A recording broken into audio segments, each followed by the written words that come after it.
Welcome to VSBM channel. VSBM channel subscriber பண்ணாதவங்க subscriber பண்ணிக்கோங்க. கூடவே இருக்கிற பெல் பட்டனை கிளிக் பண்ணிக்கோங்க. இன்றைக்கி வந்து இன்செட்டாக ஒரு தோசை செய்கிறதுக்காக இப்போ எடுத்துருக்குறேங்க. அரிசி பச்சை அரிசி ஒரு கப்பு, இந்த கப்பால் பச்சை அரிசி ஒரு கப்பு எடுத்துருக்குறேன்.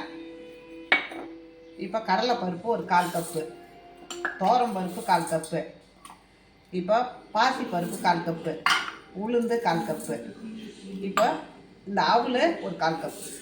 இதுதான் இப்போ இதுக்கு. இது வந்து ஒரு 2 மணி நேரம் ஊறட்டும். நல்லா கழுவிட்டு 2 மணி நேரம் ஊற வச்சுட்ட பிறகு அப்புறம் நம்ம எப்படி செய்யலான்றத பார்க்கலாம்.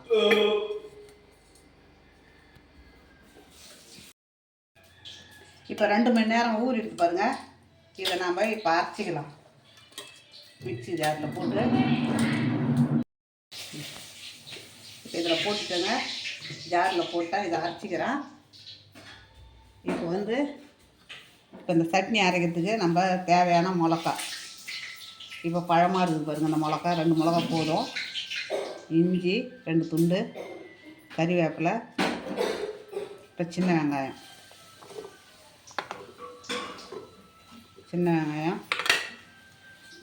பூண்டு ஒரு 10-15 பல் பூண்டு, மீடியமாக தக்காளி 2 தக்காளி. இதை இதுக்கு சைடு வச்சு இப்போ மாவு அரைச்சின்னு வந்துடுறேன்.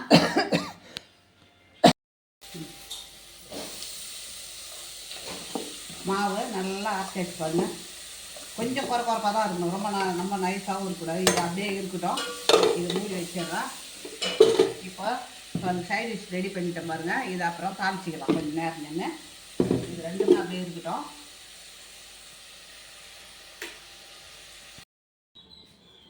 இப்போ இதுக்கு ஒரு தாளிப்பு போட்டுடலாங்க சட்னிக்கு.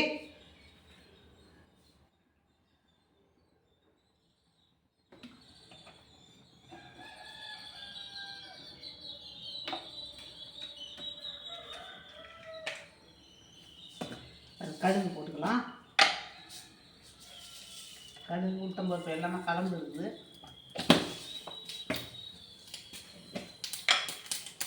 ஜீரகம், காஞ்ச மிளகா,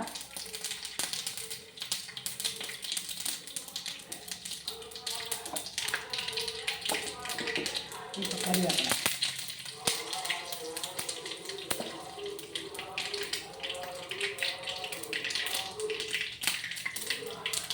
இப்போ நம்ம சட்னியில் கொட்டிக்கலாம்.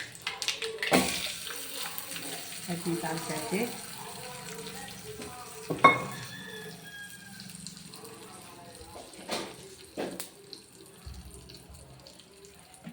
இப்போ நம்ம தோசை ஊற்ற ஆரம்பிச்சிடலாம்.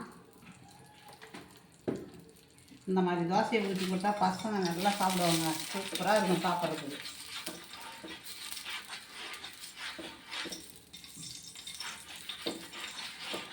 மாவு இல்லைன்னா அனுப்பிச்சுட்டா இந்த மாவை அரைச்சி ரெடி பண்ணி வச்சு ஊற்றிக்கலாம்.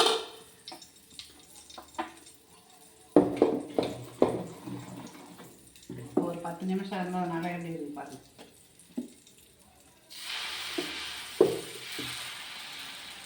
நம்ம எவ்வளோ அழகாக சேர்த்துறதுக்கும் நல்லா வரும். அது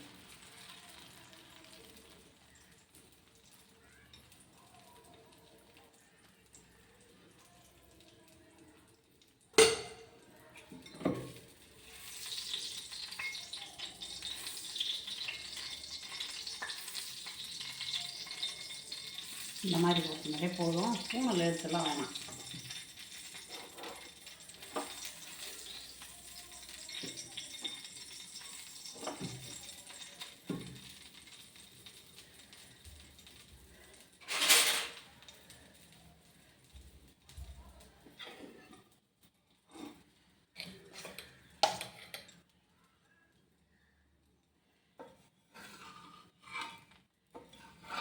நல்லா காயிடும்.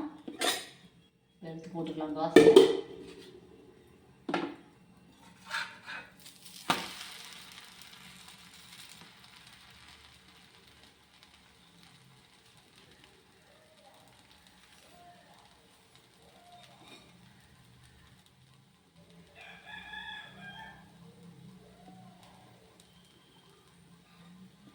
தோசை நல்லா புசுன்னு இருக்கும். நம்ம உளுந்து அரிசி தோசை விட இது நல்லா இருக்கும்.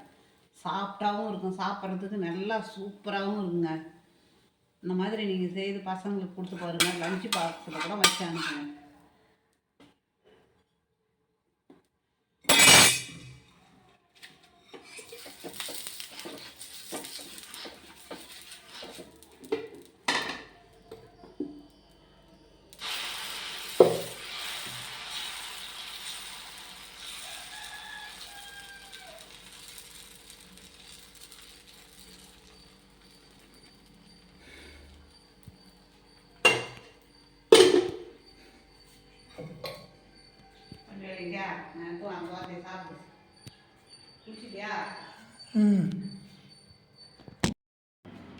அந்த தோசை ரெடி ஆகிடுச்சு பாருங்கள். இப்போது அருமையாக இருக்குது பாருங்கள். இந்த மாதிரி இந்த தோசை இதே மாதிரி இந்த சட்னியை வந்து சின்ன வெங்காய சட்னியை வந்து நம்ம வந்து வதக்கக்கூடாது. அப்படியே அரைச்சி அப்படியே சாப்பிட்டா தான் அதனுடைய சத்து நம்மளுக்கு நேரடியாக கிடைக்கும். அதனால் அப்படியே அரைச்சி அப்படியே தாளிச்சாச்சு வழியாக, மற்றபடி நம்ம வதக்கலை. அந்த மாதிரி நீங்களும் அதே மாதிரி செய்து பாருங்கள். இந்த தோசை இதே மாதிரி செய்யுங்க. உங்களுக்கு பிடிச்சிருந்ததுன்னா எனக்கு லைக் பண்ணுங்கள், கமெண்ட் பண்ணுங்கள், சப்ஸ்கிரைப் பண்ணுங்கள்.